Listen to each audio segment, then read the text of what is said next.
Syekh Ibnu Athaillah As-Sakandari dalam hikamnya membagi tingkatan zikir. Yang pertama, adzikru ma'awujudi goplatin. Zikir orang awam itu lisannya zikir tapi hatinya masih lalai. Lumayan apa enggak?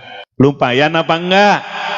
Lumayan. Jangan la tatruk adzikr ma'awujudi goplatin. Jangan tinggalkan zikir walaupun zikir kelas awam. Lisannya subhanallah tapi hatinya masih lalai dari Allah.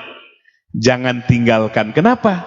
Kalau ditinggalkan lebih berbahaya. Sudah lisannya nggak zikir, hatinya lalai.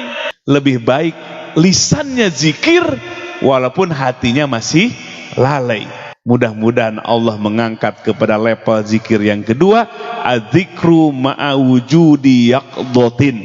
Zikir beserta hatinya sadar kepada Allah. Nah, ini level zikir yang kedua, santri. Jadi kalau zikir belum selesai, walaupun hati masih lalai, jangan tinggalkan zikir itu. Naik level yang kedua, zikir beserta yakdoh, sadar hatinya, mulai sadar. Makanya zikirnya ya diajarkan oleh Nabi kita, ada zikir jahar berjamaah. Ya, para ulama membagi zikir itu ada zikir jahar, suara keras, khofi, terdengar oleh lisan kita sendiri, sir di kolbu saja. Zikir jahar berjamaah ini punya fungsi yang sangat besar. Dalam kitab Sirul Asrar wa Mazharul Anwar, Syekh Abdul Qadir Jailani radhiyallahu an menjelaskan pentingnya zikir jahar dan berjamaah. Asalkan oleh para fuqaha ahli fikih dalam kitab-kitab fikih, jangan zikir jahar berjamaah di saat orang tidur mengganggu tidur. Di kampung halaman jam 10, jam 11 pada mau tidur, ini zikir dengan suara keras, itu dilarang. Kapan zikir jahar berjamaah? Ba'dal maktubah, setelah selesai sholat fardu. Itu yang diajarkan oleh Nabi dalam hadis Bukhari. Zikir berjamaah dengan suara yang keras, Syekh Abdul Qadir Jailani radhiyallahu an menjelaskan, wa ayyadhkuru bidorbin syadidin. Hendaklah zikir kepada Allah dengan tekanan yang kuat, wa sautin qawiyin, dan suara yang keras. Jadi la ilaha illallah gitu, bisautin qawiyin, dengan suara yang keras. Untuk apa? Menjinakkan kolbu yang keras. Disebutkan dalam Al-Quran, hati yang keras itu lebih keras dibandingkan dengan batu. Ada batu di sini besar, dipukul sama apa? Dipukul yang kecil apa? Dipukul sama palu, kira-kira pecah apa enggak? Harus pakai apa?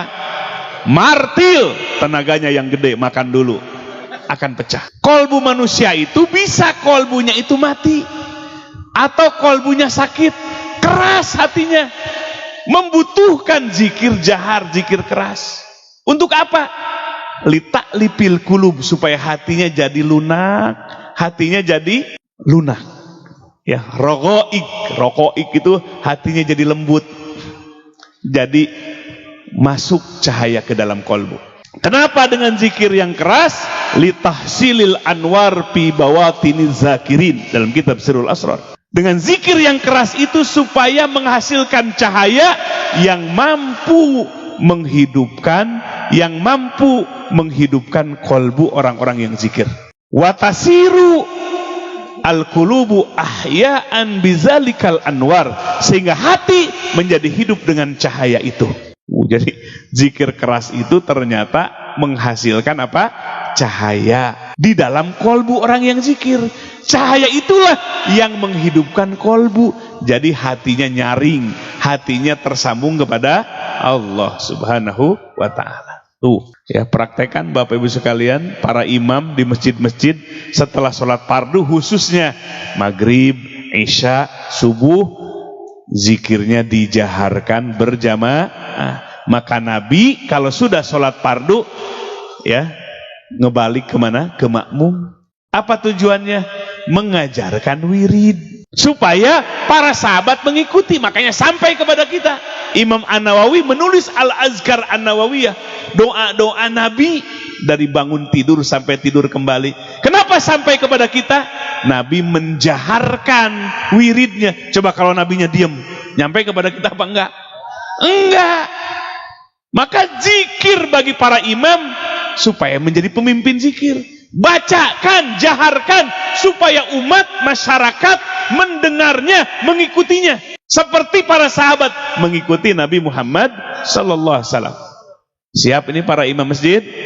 Tuh ramaikan maghrib, isya dan subuh.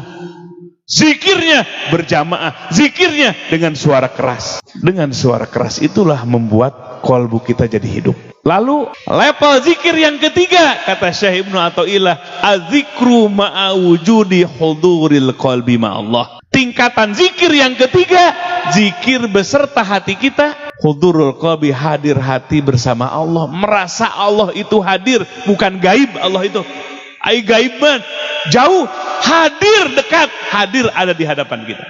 Bahkan Allah adalah zat terdekat dengan diri kita.